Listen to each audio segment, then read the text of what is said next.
here. What we're doing today is we fish in a suction zone where you got an entire Lake Pontchartrain funneling in to a narrow, one of its main passes, and these fish are sitting right on the edge of that shallower Lake Pontchartrain water where it hits the deeper pass water.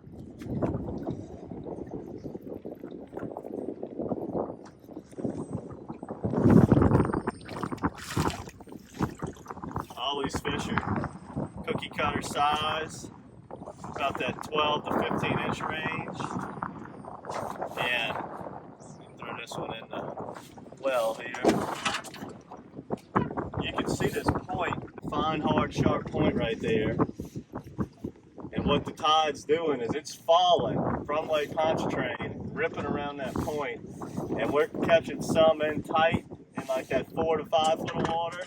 And when we're doing that, we're using a smaller jig head, and then we're also coming off of the drop off some where this thing really canyons into like 25 foot of water, where you're gonna need a heavier jig head to let it get to the bottom. So right here isn't too terribly deep.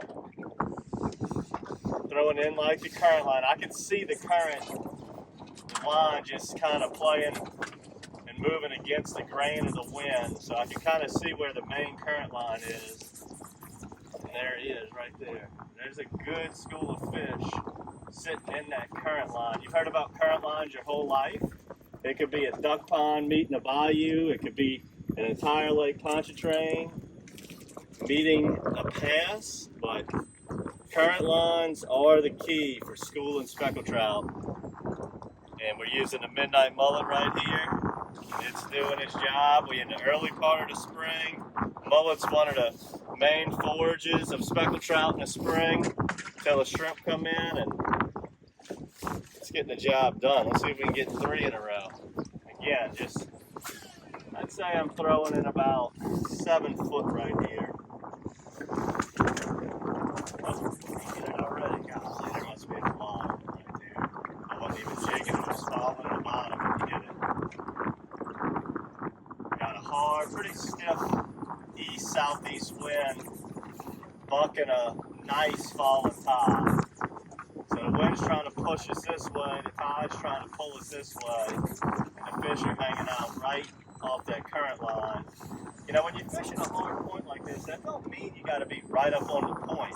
What you want to look for is the actual current line, like I said. Sometimes it can be close to the point, sometimes it can be way off the point like it is right now.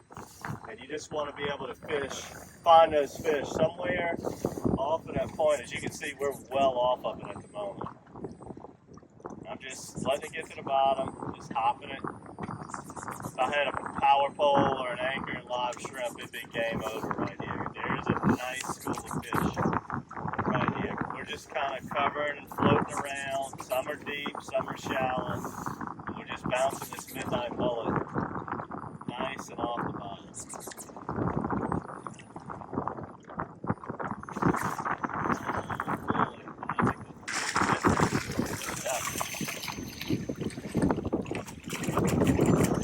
That's what we're looking for.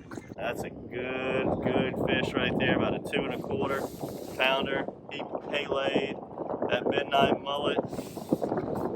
We are about to load the boat up right here in this spot.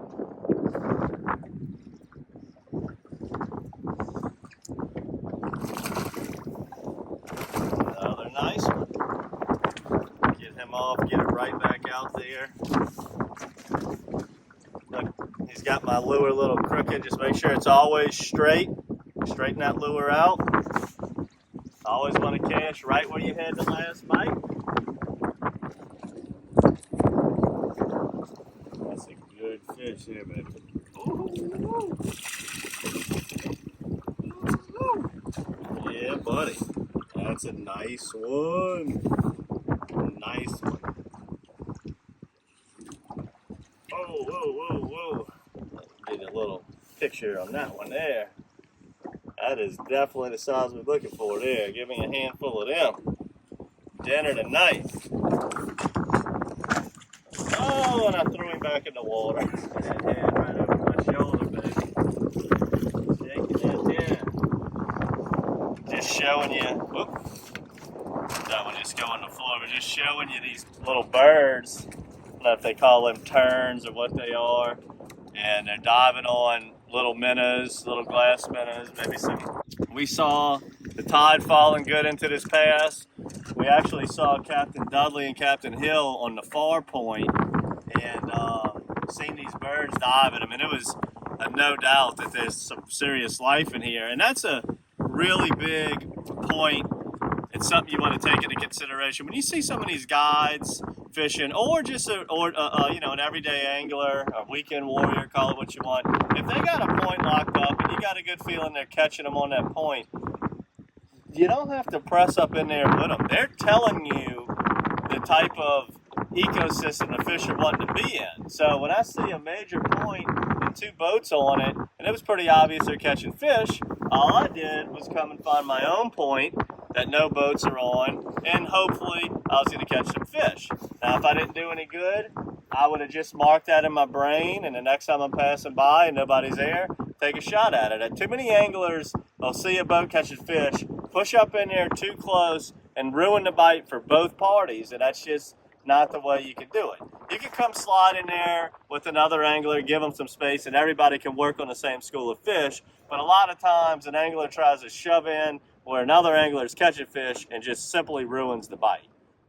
What we're doing is finding our own fish by simply coming across the pass to fish the other point. If they're ganged up on one point and they're catching them over there, which I highly assume they are, 90% of the time they're going to be on the other point too.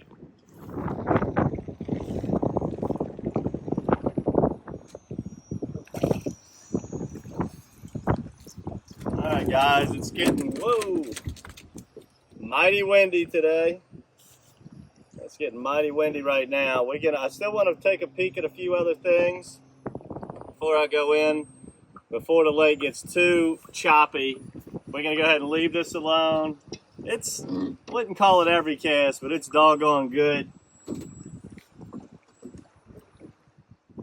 Catching nice trout, just like this, on the midnight mullet.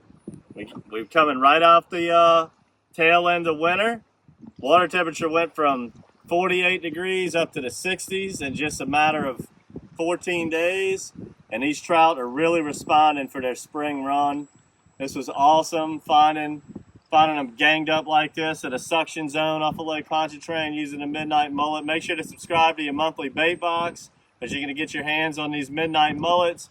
Get out here for the Lake Pontchartrain annual springtime run, as they'll probably be on the bridges any day now if they're not already there. Hope you enjoyed this episode of DockSide TV. Subscribe to the channel. Until next time, guys, good fishing.